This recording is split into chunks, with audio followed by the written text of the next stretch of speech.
Hi dears 3 മാസം മുമ്പ് 3 കുഞ്ഞു തൈകൾ നഴ്സറിയിൽ നിന്ന് വാങ്ങി കൊടുന്ന് വെച്ചതാണ് കേട്ടോ അത്. ഇപ്പോൾ ഇതാ ഇത്രയോ വലുപ്പമായി. അത് മാത്രമല്ല നിറയെ തൈകൾ കുഞ്ഞു കുഞ്ഞു ബേബി പ്ലാന്റ്സ് ഇതിൽ ഉണ്ടായിട്ടുണ്ട് കേട്ടോ. പ്രത്യേകിച്ച് കെയറിങ് ഒന്നും ആവശ്യമില്ലാത്തൊരു പ്ലാന്റാണ്. ഇതിൽ പഴുത്ത ലീഫ് ഞാനിങ്ങനെ ഇടയ്ക്ക് പറിച്ച് കളയാറുണ്ട് കേട്ടോ. ആ പച്ച ഇലകൾ മാത്രമായിട്ട് കാണുമ്പോൾ പ്രത്യേക ഭംഗിയാണ്. നമ്മുടെ വീടിൻ്റെ ലാൻഡ്സ്കേപ്പ് മനോഹരമാക്കാൻ ഇതിലും നല്ലൊരു പ്ലാന്റ് വേറെ ഇല്ലയെന്ന് തോന്നുന്നു.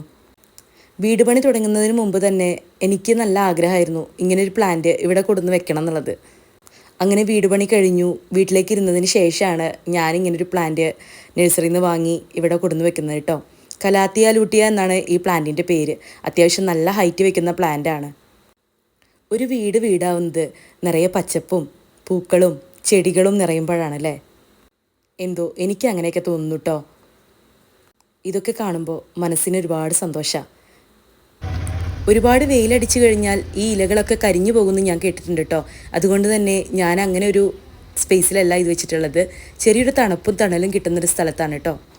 ആളുടെ പേര് വലിയ പേരൊക്കെയാണ്, കലാത്തിയ ലൂട്ടിയ. എന്നാലും ഞാൻ സ്നേഹത്തോടെ വിളിക്കുന്നത് എൻ്റെ വാഴച്ചെടി എന്നാണ് കേട്ടോ. ഇത് എൻ്റെ വാഴച്ചെടിയാണ്. ഞാൻ കൊടുക്കുന്ന സ്നേഹത്തിന് പകരമായിട്ട് ഈ പ്ലാന്റ് എനിക്ക് എന്താ തരുന്നതെന്നറിയോ? ഇതുപോലെ നല്ല ഗ്രീൻ കളറിലുള്ള ലീഫുകളാണ് കേട്ടോ.